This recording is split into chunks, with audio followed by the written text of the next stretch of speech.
Добрый день, дорогие друзья и зрители нашего канала. Так уж получилось, что мы давно не выставляли нового материала, строили планы для будущих съемок, но сегодня мы будем разговаривать. Прошла неделя после нападения боевиков из сектора Газы на Израиль. Вряд ли кто-то еще не знает, что произошло в Израиле в эту субботу, трагическую субботу, 7 октября 2023 года. У нас взяло время, чтобы понять и осознать, о чем стоит рассказать в этом сюжете. Поэтому начнем без предисловия. Сейчас вот, знаете, так устроен наш мир, что информация распространяется абсолютно мгновенно.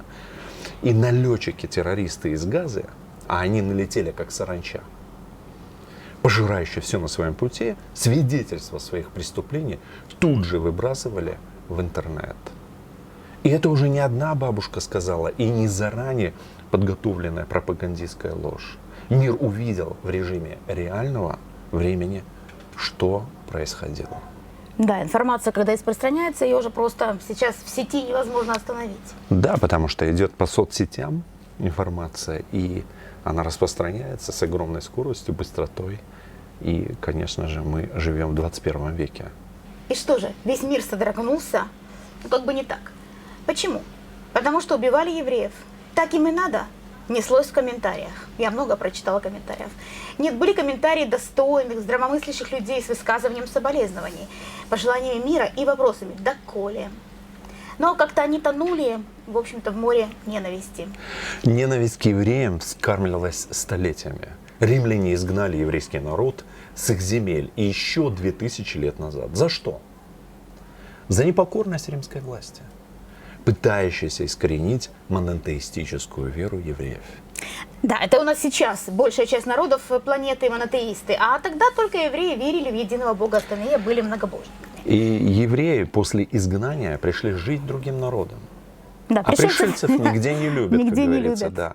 И евреи не принимали уклад местной жизни, у них были свои традиции, жили так, как было предписано ими законом Писания. Угу. Да, евреи-пришельцы, они не такие, как все, они не такие, как мы. И это уже начало вражды и ненависти. И потому что ненависть, она ведь гораздо сильнее любви, хотя должно быть по-другому. Ну а ненавидеть намного легче, чем любить.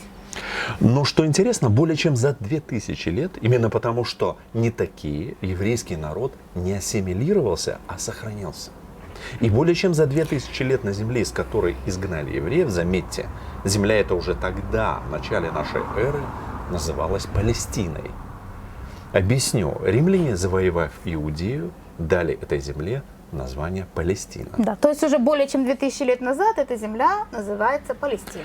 Так вот, на этой земле после изгнания евреев не было создано ни одного государства, ну разве что королевство крестоносцев аж в XII веке нашей эры, уничтоженное вскоре арабскими завоевателями.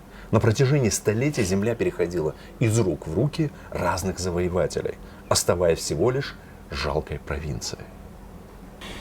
То есть здесь следует подчеркнуть и запомнить. На земле, из которой изгнали евреев и переименовали Иудею в провинцию Палестина, не было создано ни одного государства до середины 20 века. И этим государством был Израиль. Но вернемся к событиям 7 октября 23 года, то есть буквально к событиям недельной давности, к событиям жесточайшей расправы над евреями. И если еще кто-то в этом сомневается, думая, что, а может, это были фейки, то вот мы можем с уверенностью сказать, что расправлялись с еврейскими семьями в приграничных поселках с маниакальной жестокостью. По этому поводу и с разъяснениями было выпущено очень много всевозможных роликов в интернете. И по комментариям, я читала много комментариев, что помимо, конечно же, ненависти к евреям, а как же иначе, у людей абсолютная каша в голове и, в общем-то, полное непонимание того, что касается отношений Израиля и Палестины. Поэтому, как граждане Израиля, мы считаем своим долгом внести некое просветление в мозгах, особенно одурманенных пропагандой людей, если, конечно, получится достучаться до таких. Мы надеемся, что это видео увидят не только наши постоянные подписчики, которые любят Израиль и сочувствуют его народу, но и многие другие. Поэтому просим распространять это видео. О предательстве в кругах высших чинов израильской армии и политиков мы говорить не будем. Ничего не доказано, а значит, пока и не стоит об этом говорить. О начале Третьей мировой войны тоже говорить не нам. А мы вернемся к истории. Не совсем древней, а к периоду начала 20-го столетия.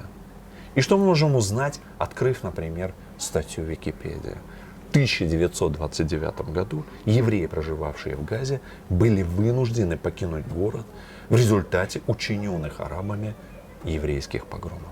Давайте еще раз. В 1929 году евреи, проживающие в Газе, были вынуждены покинуть город в результате учиненных арабами погромов.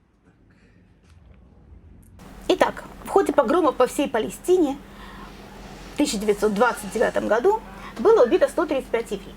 С целью умиротворения арабов англичане уступили их давлению и запретили евреям селиться в городе, в котором со времен древности существовала еврейская община, имеется в виду Газа. То есть в 1929 году евреи Газа были изгнаны арабами с территорий, которые населяли с древних времен. Ну и раз мы уже коснулись арабских волнений 1929 года, то напомню, что в этом году в Хевроне самым жесточайшим образом были убиты 67 евреев. Еврейское население Хеврона составляла религиозная сефардская община, которая жила в Хевроне с незапамятных времен, и также были приехавшие из Америки молодые евреи, которые учились в Хевронской ешиве. В Хевроне арабы учинили самую настоящую бойню, которая, в общем-то, мне сразу напомнила ту бойню, которая происходила и сейчас. Погромщики предавали евреев мучительной смерти, и только 28 арабских семей прятали у себя своих соседей-евреев. В ходе погромов была захвачена еврейская собственность, земли, дома, принадлежавшие еврейской общине, которой пришлось покинуть город. Что мы здесь опять видим? Насилие против евреев, изгнание и захват их собственности. Но раз мы уже в теме погромов, то именно погромы в Российской империи в конце 19-го, начала 20 веков стали причиной иммиграции евреев в Палестину и зарождения движения сионизма. Важно понять, что такое сионизм. Это движение за объединение еврейского народа, рассеянного по миру, и возрождение его на земле Сиона, то есть в земле обетованной. Целью сионизма было решение еврейской проблемы. И что это за проблема? А это проблема беспомощного народа, не имеющего своей страны, постоянно преследуемого, чего только стоят еврейские погромы. Народа, у которого нет собственного дома, который всюду подвергается дискриминации из-за того, что он чужой. О ненависти к чужакам мы уже говорили. Вот и хотели сионисты добиться решения этой проблемы путем возвращения евреев в исторический дом и создания в этом доме собственной страны еврейского народа, которая может защитить евреев от угнетения и принуждения. На протяжении тысячелетий у евреев, благодаря писанию, молитвам, еврейской литературе, сохранялась связь с этой святой землей. Папа, говорит еврейский мальчик, это такой небольшой отступление, анекдот, сейчас вспомнила. Папа, говорит еврейский мальчик в Бердичеве, а почему мы молимся о дожде? Ведь на улице идет сильный дождь. Сынок, но это не наш дождь, отвечает ему папа. Мой покойный дядя вспоминал, что приехав к своей бабушке в Гомель, перед тем, как его взяли в армию, служить его отправили в Кубу, и было это в 60-е годы, услышал он от столетней бабушки вопрос. А Куба далеко от Израиля. И очень-очень, это же надо, 100-летняя бабушка, и в голове у нее Израиль. К чему я это говорю? Чтобы не было вопросов. А почему именно здесь, на землях Палестины, а не где бы то ни было, еще, например, в Уганде, создавалось еврейское государство? В XIX веке Палестина была глухой, забитой и бедной провинцией Турецкой империи. Об этом пишут многие путешественники, которые посетили Палестину в это время. И никаких государств здесь еще не было. А были арабы-палестинцы и были евреи-палестинцы. Именно так их называли. В это время евреев-палестинцев было примерно раз в 20 меньше, чем палестинцев-арабов. Надо добавить, что евреи бежали на земли Палестины уже в середине XII века нашей эры из-за гонений в христианском мире, в основном в Европе. То есть к XIX веку все-таки еврейское население было, но гораздо более низкий процент, чем население арабского. Позже, уже к концу XIX века, по причинам, сказанным выше, пошли волны еврейской миграции в Палестину. Арабские землевладельцы продавали заболоченные, каменистые, непригодные для земледелия земли евреям по цене черноземов. Ну, они считали, здесь малярия, покупайте себе на здоровье, что хотите. Если хотите. Да, умирайте себе, как говорится. На этих купленных землях и основывались первые еврейские сельскохозяйственные поселения. Ценой огромного труда и жизни. Еврейская молодежь погибала от болезней, невыносимых условий быта, от арабских пуль и ножей. И случаи самоубийств были нередким явлением в те годы. Меня очень зацепили комментарии подобного типа. Пусть евреи отдадут палестинцам их земли. Они отобрали все у бедных палестинцев. Они выгоняют палестинцев из их домов. Пока еще из всего, что было рассказано выше, да, мы можем понять, что евреи покупают все-таки, да, а не отбирают земли. И по 1929 году мы видим, что это арабы изгоняют евреев из их домов и забирают их собственность.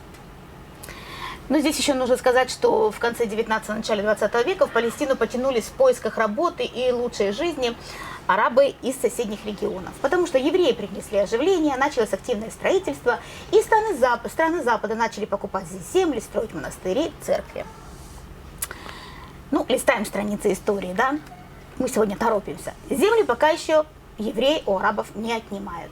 Все еще их покупают, строят поселения, а арабы требуют запретить продажу земель, строительство поселений и также запретить иммиграцию евреев.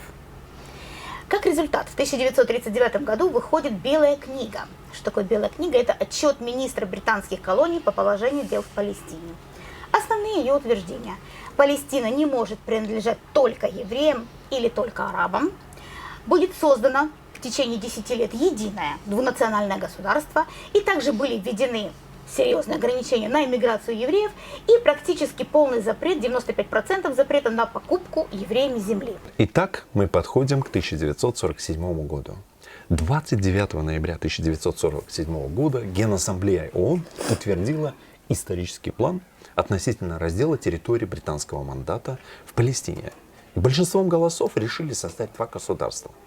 Иерусалим как особая международная зона. И говоря простыми словами, евреи с радостью приняли эту резолюцию. Они радовались, обнимались. Все-таки, да, мир согласен с тем, что у евреев должно быть свое государство на территории Палестины. Конечно, это был большой праздник для еврейского народа. А арабы ее сразу отвергли, фактически не признав право евреев на собственное государство. И какой мы делаем из этого вывод? Получив право на создание своего государства, арабы сразу же от него отказались. И пошла волна насилия. С уходом британцев из Палестины 14 мая 1948 года сразу же провозглашается независимость Израиля. И в тот же день начинается вторжение 7 арабских государств. Но евреи, как ни странно, победили и не оказались сброшенными в Средиземное море. В 1949 году при посредничестве ООН были заключены соглашения о прекращении огня. А что стало с территориями? Часть стала территорией Израиля, причем большая часть, чем предполагалось по разделу Палестины согласно планам ООН. Все арабы, проживающие на территории Израиля, стали гражданами Израиля. Египет оккупировал сектор Газу. Трансиордания оккупировала западный берег реки Иордан. О государстве арабов-палестинов никто как-то и не вспоминал. Для евреев эта война была за независимость, а для арабов это называется война Нахба, то есть в переводе с арабского языка означает катастрофа. Почему катастрофа? Согласно оценке Организации ООН, в ходе войны за независимость из Израиля бежали более 700 тысяч арабов. Но в то же самое время около 400 тысяч евреев были изгнаны за период 1948 по 1951 год из арабских стран. А всего мусульманские страны за период с 1948 по 1970, до 70-х годов покинули по разным данным от 800 тысяч до миллиона евреев. Но тем не менее, только судьба Никто арабских... особо не говорит о них. Вот я же хочу подчеркнуть. Тем не менее, только судьба арабских беженцев стала основным предметом разногласий в арабо-израильском конфликте. О еврейских беженцах, их домах, их землях, их имущество все скромно молчат и до сих пор. И вот удивительно, как пропаганда влияет на умы людей. Изо дня в день внушает откровенную глупость, но с нажимом на эмоции. И Через какое-то время это откровенное чувство, сказанное с убеждениями, становится истиной в умах слушателей. Не понимая даже, что такое сектор Газа, западный берег реки Иордан, люди под сектором Газа понимают всю Палестину.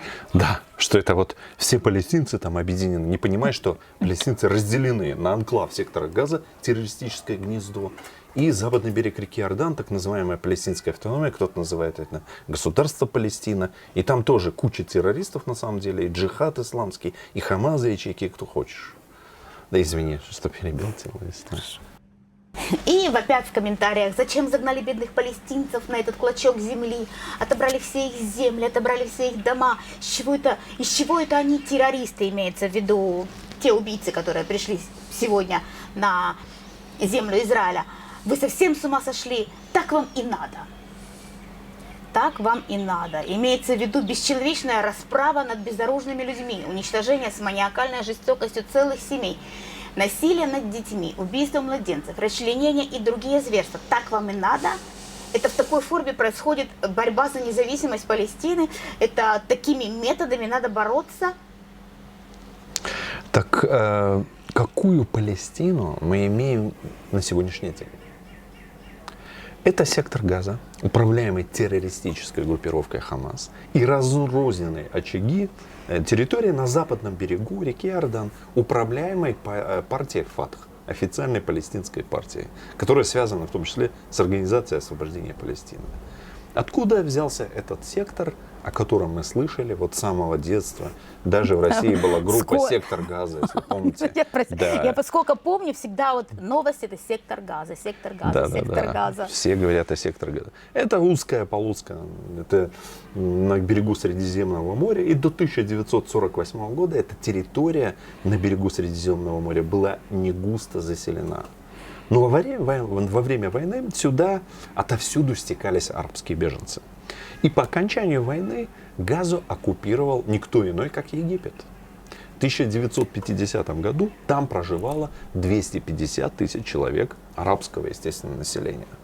До следующей войны в 1967 году на территории Израиля и сектора из территории оккупированных Трансиорданией постоянно проникали террористические группы. И поэтому Израиль после шестидневной войны 1967 года берет сектор под свой контроль и оккупирует в том числе западный берег реки Иордан, отодвинув Трансиорданию. Так продолжалось до 1993 года. И надо подчеркнуть, что именно в эти годы для жителей сектора Газа были самыми благополучными, в том числе в материальном смысле. Жители Газы получали работу в Израиле. Израиль там покупал сельскохозяйственную продукцию, мебель, еще какие-то товары, производимые в секторе Газа. Помогал как-то людям просто выживать и существовать в мирном действительно существовании. Сосуществование.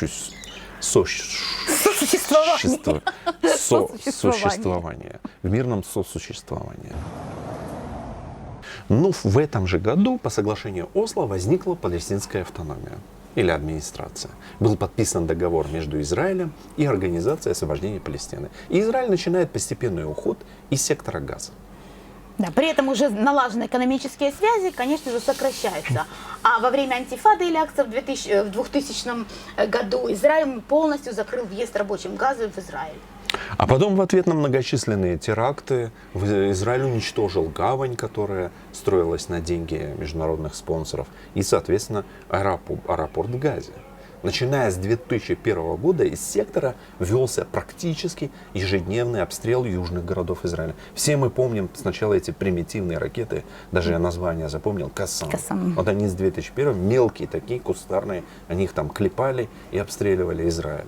В 2005 году Израиль освобождает еврейские сельскохозяйственные поселки внутри прям сектора Газа, построенные еще с 1967 года, с войны шестидневной, и попросту выселяя евреев оттуда и полностью выводит свои войска из сектора Газа. Полностью.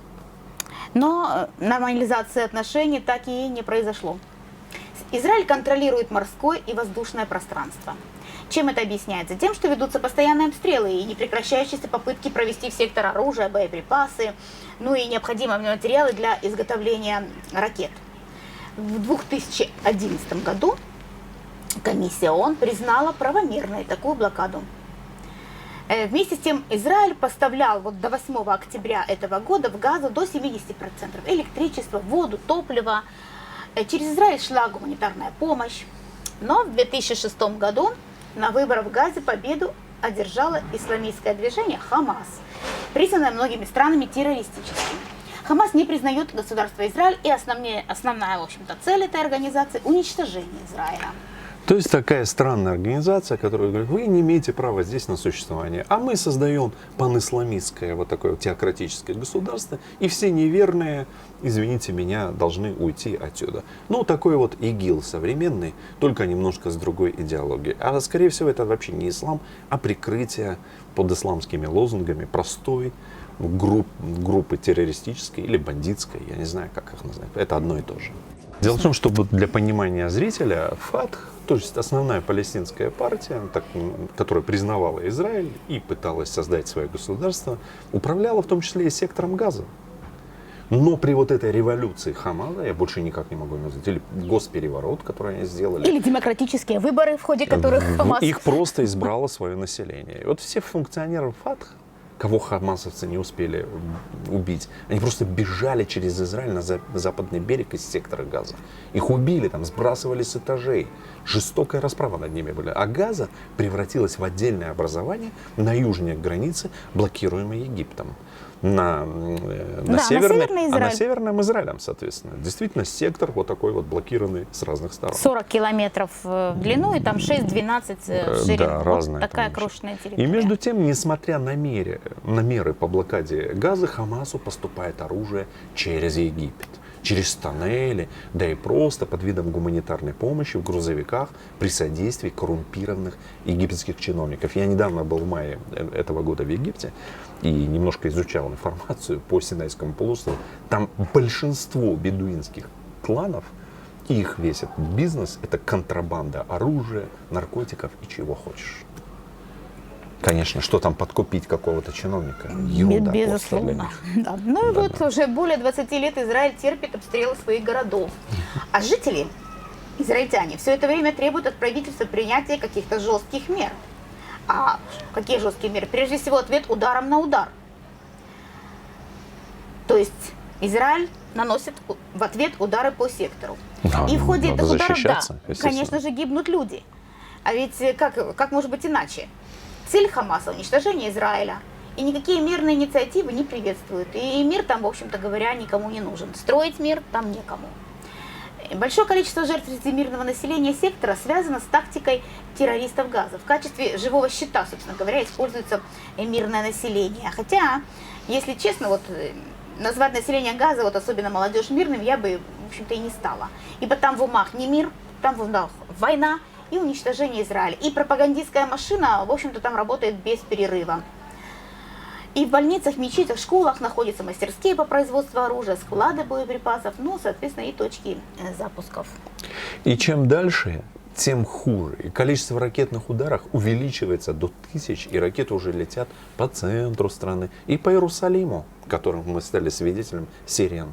И назревает вопрос, почему Хамас имеет право наносить ракетные удары, но Израиль не имеет права почему-то на ответ. Потому что процент погибших израильтян в разы меньше, чем процент погибших жителей Газа. Достаточно неубедительная позиция. И совсем не слышны голоса о том, что прежде всего все-таки Хамас, наверное, должен прекратить обстреливать города Израиля, потому что ответный удар будет неадекватный. Заметьте, ответный удар. Ни разу Израиль не обстрелял Газу превентивно. Но руководству сектором, наоборот, важно, чтобы гибли жители, погибали мирные жители, чтобы мир побольше ненавидел Израиль и давал все больше и больше денег верхушке Хамаса. А на эти деньги руководство богатеет, покупает себе виллы, вкладывает в бизнесы, гостиницы за границей, ну и находится там же. А кто снабжает Газу средствами? Запад платит за еду, школы, медицинское обслуживание, жилье. Деньги Катара и Ирана идут на восстановление после разрушений и поддержание военщины Хамас, то есть боевого крыла. Вот этих всех бригад, которые ракетами стреляют, вот эти террористы, которые смертников готовят, прилетают на парапланах, и все, что мы вот это видели, ужасную резню в эту субботу. Да. Была ли такая трагедия в мире, чтобы вот за несколько часов было расстреляно, замучено, изнасиловано, растерзано более 1000 мирных людей, в том числе детей и младенцев, под улюлюканье и крики «Аллах Акбар» в соответствии с методами ИГИЛ? Сейчас, когда, впрочем, как и всегда, Израиль как наступает, и Хамас пытается обелить себя, и уже распространяют, что никаких таких зверств не было. Что в исламе категорически запрещено. Они не имеют никакого отношения к исламу. Это просто террористы и бандиты. Безусловно. Было, все было. И этому есть свидетели в Израиле, свидетели с похоронной службы ЗАКа, которая занимается телами погибших. И ее представитель рассказывал в новостях, что видел многое, но такого никогда. Мы очень надеемся, что Израиль не станет молчать о содеянном преступниками Хамаса 7 октября 2023 года и опубликует все материалы следствия широкой общественности. Да, мы видели ужасающие по жестокости просто кадры расправы над еврейскими жителями и надеемся, что все это будет опубликовано. Об этом нельзя молчать, об этом надо говорить, и все злодеяния террористов и преступников этой группировки не должны остаться безнаказанными. Но кто же эти палачи? Кто резал, убивал, расстреливал, расчленял? Это подростки. От 14 лет и мужички с автоматами. Мы все это видели. Именно они пропиарились на весь мир своими видео и показали свою сущность. Эти подростки, а в Газе 40% населения моложе 18 лет, это тоже продукт пропаганды, которая с пеленок внушает детям то, что евреев нужно убивать и никак иначе. Таким образом Газа взращивает будущих убийц. Будущих убийц. Вот некая Айгюль, я так запомнила, написала свое пожелание израильтянам: ждите, скоро к вам всем придут. Ну, я не могла не ответить: бойтесь, что и к вам придут радикальные исламисты и сделают с вами то, что сделали хамасники в Израиле. Бойтесь. Израиль за мир в регионе. Хамас за уничтожение Израиля. Может ли быть компромисс? Вряд ли. И право Израиля на существование, кстати, признано в том числе и в Палестине, на западном берегу реки Иордан в 1993 году. Израиль не запугать. Именно этого хотели эти террористы 7 октября. Запугать Израиль. Но мобилизация, прошедшая на 115%, тому доказательство. Никто не побежал из израильтян скрываться за границей. Наоборот, возвращались досрочно из заграничных поездок, чтобы защищать граждан своей страны. Да, то есть что такое 115%? Это полная мобилизация, плюс еще 15% пришло сверху. Люди были в отпусках, допустим, там путешествовали где-то. Они летели с самолетов, чтобы в армию пойти. 350 тысяч собрали за несколько дней. Впервые мы столкнулись с реакцией израильтян на трагедии много лет назад. Будучи еще новыми репатриантами, мы вдруг в доме слышим бесконечные сирены скорой помощи. Мы не понимали, что происходит, понимали, что что-то случилось, но не можем понять. А это рухнул зал во время свадебного торжества. И были десятки, а может даже и сотни раненых. В Иерусалиме это было, вот. И сразу поехали люди сдавать кровь, оказывать добровольную помощь, тащили кастрюли с едой в больницу, потому что это катастрофа. То есть не способны мощности больницы принимать сразу такое количество людей. Так же было и сейчас. За эту неделю мобилизовалось 350 тысяч человек и порядка 150 тысяч регулярной армии. Таким образом, в целом, это полумиллионная армия. И потянулись машины с израильтянками, везущие горячую домашнюю еду на военные базы ребятам. Переполнены пункты приема донорской крови. Даже были открыты пункты приема крови в некоторых ветеринарных клиниках. Потому что террористы расстреливали не только людей, но и домашних животных. И выжившие нуждались в том числе в ветеринарной помощи. Да, собираются пожертвования. Добровольцы работают во всех сферах, где только есть необходимость в помощи. Приехали на помощь зарубежные врачи. Ам Исраэль хай. Народ Израиля жив. А на военном кладбище на горе Герцля и днем и ночью хоронят солдат, погибших за то, чтобы Израиль существовал. На сегодняшний день около 200 израильтян числятся пропавшими без вести, 1300 убитых и более 3000 раненых. Цель Хамаса – уничтожение Израиля любыми методами. А цель Израиля – уничтожение Хамаса. Ведь объявлена война. В чем посыл нашего видео? Израиль имеет право на существование. Израиль идет на мирное соглашение всегда и соблюдает их в одностороннем порядке. Израиль не согласен на возвращение к границам 1967 года, так ведь и палец себе руку откусят. В 2005 году Израиль вывел полностью войска из Газа. Но до сих пор считается, что Газа почему-то оккупированная территория Израиля. Израиль все время идет на уступки, а ВОЗ и ныне там, к сожалению. Все здравые люди должны хотеть мира. Любые разногласия можно решать путем переговоров. И без компромиссов не обойтись. Но если вам угрожают уничтожением, то тут уж не обессудьте. На войне как на войне. Мир тебе, Израиль. Дорогие наши зрители и гости нашего канала, всем огромный привет с охваченной войной, к сожалению, Святой Земли Израиля. Израиль жив и продолжает жить. Сейчас все для фронта, все для победы. Желаем всем мирного неба над землей, хорошего настроения, удачи, благополучия. И пишите, что вы думаете об этой ситуации. Да, задавайте свои вопросы. Мы оставим открытый сюжет для комментариев. Задавайте вопросы, не стесняйтесь. Мы с вами на связи всегда. Спасибо всем, кто беспокоился, оказал нам поддержку, написал добрые, теплые слова и так далее. Ну, если комментарии будут приходить оголтелые, ненавистнические, мы сразу предупреждаем, что будем блокировать таких пользователей в комментариях и так далее. Всем большой привет. Если вам понравился такой формат, мы можем его, конечно, продолжить. До следующих встреч. И мир тебе, Израиль. Мир тебе, и мир Израиль. во всем мире. Мир Это во сейчас всем так мире. необходимо. Это просто очень нужно всем, абсолютно всем насущная проблема. в этом охваченном злом, ненавистью мире. Всего хорошего. Всего доброго.